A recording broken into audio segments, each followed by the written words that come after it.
Bonjour à toutes et à tous et bienvenue dans ce nouveau tutoriel dédié aux photos panoramiques par fusion de plusieurs images qui va en fait se décomposer en 4 vidéos pour vous expliquer comment réaliser un panorama en très haute définition de la prise de vue jusqu'à la fin du post-traitement et de la fusion des photos.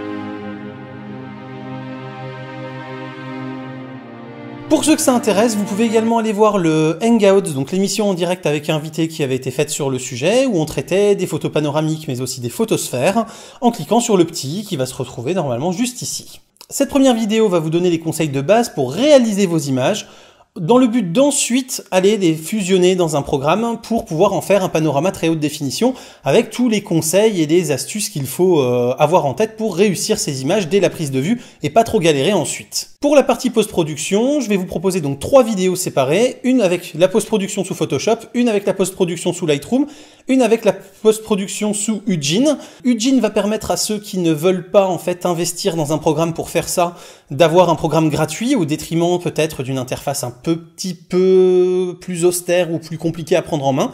Et pourquoi est-ce que j'ai séparé Lightroom et Photoshop? Eh bien tout simplement parce que les deux n'ont pas le même moteur, n'ont pas donc les mêmes résultats, la même vitesse d'exécution, ne fusionnent pas les images tout à fait de la même manière. Et donc là où Lightroom va par exemple des fois échouer, eh bien Photoshop va réussir. Ne cherchez pas à comprendre pourquoi, puisque ce sont deux programmes Adobe, en tout cas c'est un fait, on se retrouve souvent avec ce genre de résultats. Mais revenons-en à nos moutons pour l'instant, et donc à la prise de vue photographique. En effet, si votre prise de vue n'est pas bien maîtrisée et bien pensée en vue de réaliser un panorama ensuite, vous allez vraiment galérer et vous allez avoir un résultat qui ne sera pas satisfaisant.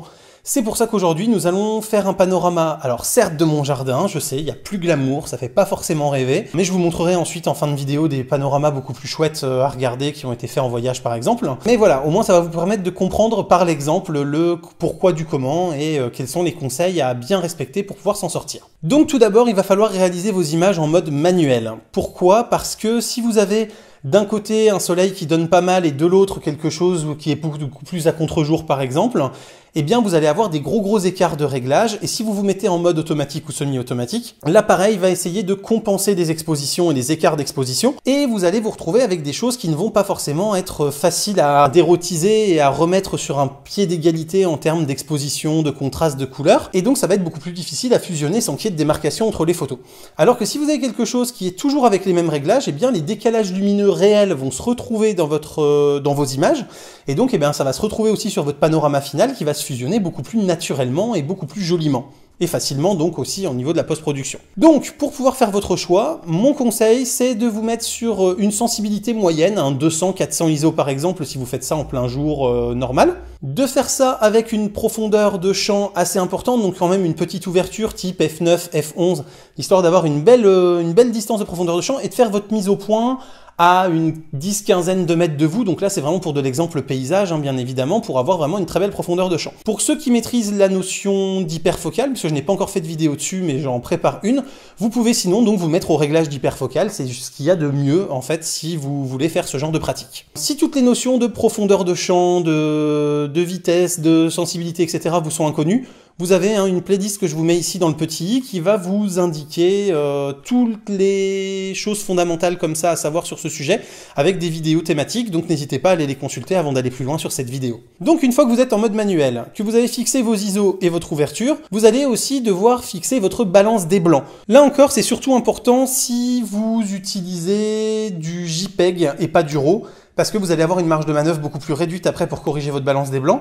Mais dans tous les cas, une balance des blancs bien faite, c'est toujours intéressant. Et d'ailleurs, à ce sujet-là, si vous souhaitez savoir comment réaliser une bonne balance des blancs, vous avez également une vidéo ici, à l'aide d'une charte de gris. Ça coûte quelques euros sur Internet. Et c'est quand même vraiment important de faire le nécessaire pour avoir une colorimétrie qui soit nickel. Et donc, cette balance des blancs, pareil, vous la laissez fixe, parce que entre une photo qui va être prise avec un soleil à contre-jour, par exemple, enfin en face, et un soleil qui sera dans votre dos et qui sera en train d'éclairer votre sujet, eh bien vous risquez d'avoir une balance des blancs qui va être modifiée par votre boîtier et ensuite beaucoup plus de mal à faire correspondre les différentes colorimétries des images. Une fois que vous avez fait ça, vous vous mettez sur la partie de gauche, ou en tout cas sur la partie la plus exposée de votre image, donc là où vous avez le plus de soleil qui va se voir, donc soit Si vous avez le soleil dans une partie de votre panorama, et ben là, vous avez le soleil en pleine gueule.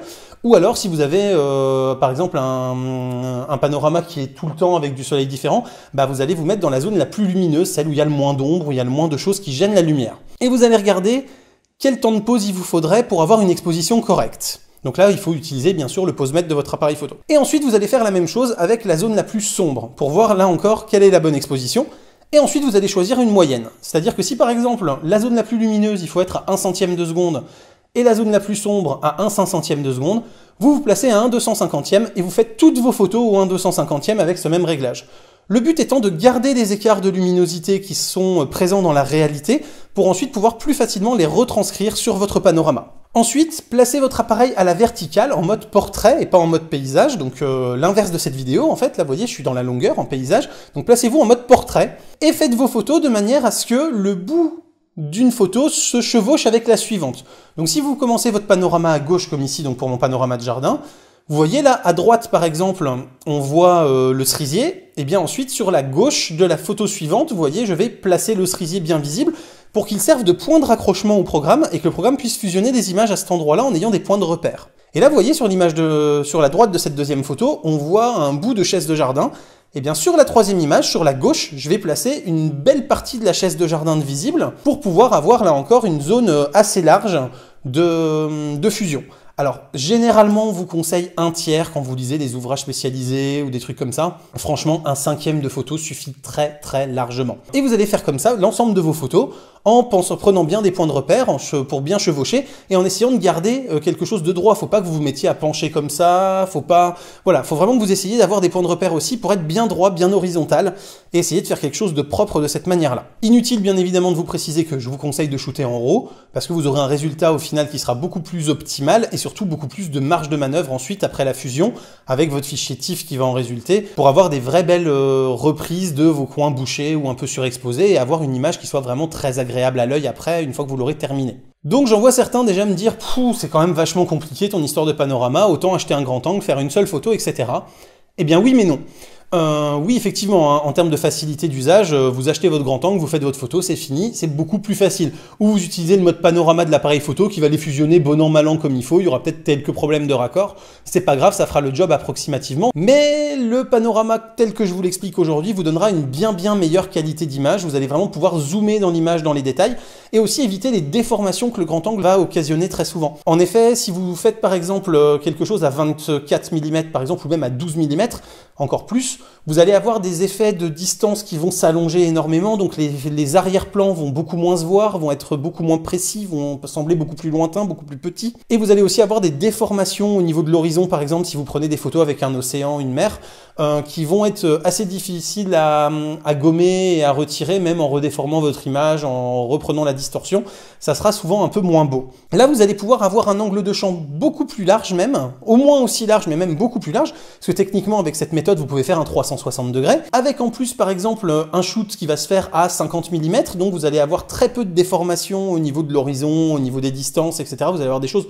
beaucoup plus agréables, beaucoup plus harmonieuses, et une fois fusionné, vous allez quand même avoir votre angle très large, mais donc avec tous les inconvénients en moins que le grand angle vous aurait occasionné. Mais oui, effectivement, au détriment d'un temps de post-production et de calcul machine, etc. un peu plus important. Donc voilà, et surtout, donc là où votre grand angle aurait pris une seule photo de 24 mégapixels, si je prends l'exemple de mon A99, et bien là vous allez pouvoir avoir un panorama qui va faire peut-être 200, 300, 400 mégapixels, voire plus, hein, vous pouvez fusionner des dizaines de photos sur 2-3 étages si vous le souhaitez, et donc vous allez pouvoir vraiment aller vous chercher dans les détails, avoir beaucoup plus de matière.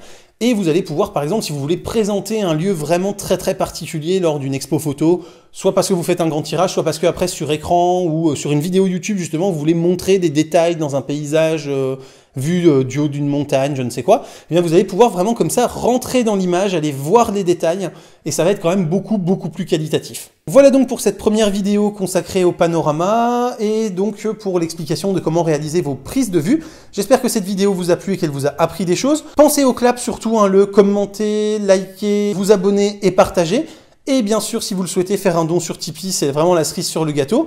Ça va aider la chaîne à se développer et à être connue. Je vous laisse découvrir les 3 prochaines vidéos sur la post-production avec Lightroom, Photoshop et Eugene.